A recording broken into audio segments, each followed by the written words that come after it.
Hi అండి. అందరూ బాగున్నారా? నేను కూడా చాలా చాలా బాగున్నాను. అందరూ బాగుండాలని మనస్ఫూర్తిగా కోరుకుంటున్నాను.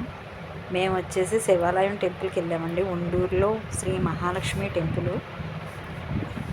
అభిషేకం కూడా చేసుకోవచ్చండి శివ టెంపుల్ దగ్గర. ఎనీ టైం కూడా ఉంటుందట. అయితే మేము ఈవినింగ్ వెళ్ళామన్నమాట. అనుకోకుండా వెళ్ళామండి, చిన్న పని నుండి వెళ్ళాము. అక్కడ వచ్చేసి అభిషేకం చేసామండి. ఉందండి, పల్లెటూరులో టెంపుల్ అంటేనే ఎంతో చాలా పీస్ఫుల్గా ఉంటుందండి. నిజంగా చెప్పాలంటే నిజంగా చాలా మనశ్శాంతిగా అనిపించింది. పక్కనే వచ్చేసి ఆ టెంపుల్ కూడా పెడతాను మీకు వీడియో.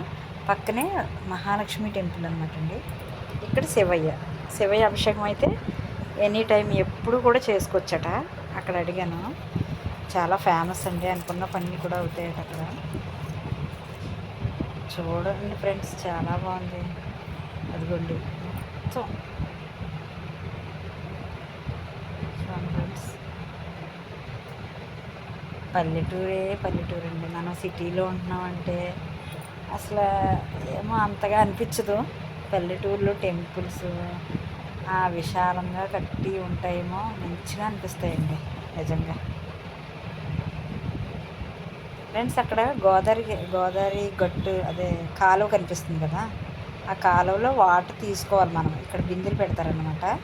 తీసుకుని శివలింగానికి అభిషేకం చేసుకోవచ్చు ఎప్పుడు కూడా, ఎనీ టైం. అదైతే మాకు తెలీదు ఫ్రెండ్స్. మనకి కాకినాడలో అంటే ఓన్లీ ఉదయమే పెడతారనమాట అభిషేకం, మళ్ళీ 10కి క్లోజ్ అయిపోద్ది. ఇక్కడ అలా కాదు, ఎప్పుడు కూడా మనం అభిషేకం చేసుకోవచ్చట. అక్కడ అడిగితే వాళ్ళు చెప్పారనమాట. టెంపుల్ అయితే ఉందండి, మహాలక్ష్మి తల్లి చాలా బాగున్నారండి నిజంగా. అయ్యవారు అమ్మవారు పక్క పక్కలనే అన్నమాట టెంపుల్. చూపిస్తాను ఫ్రెండ్స్, చూడండి.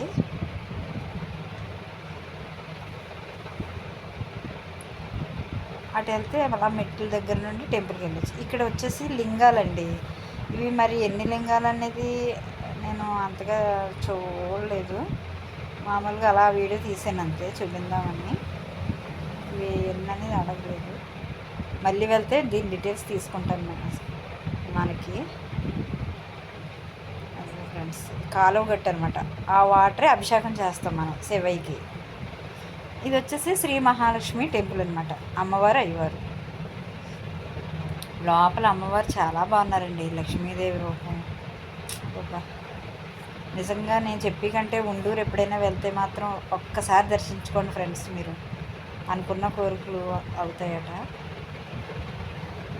చూడండి ఎంత బాగుంది అమ్మ.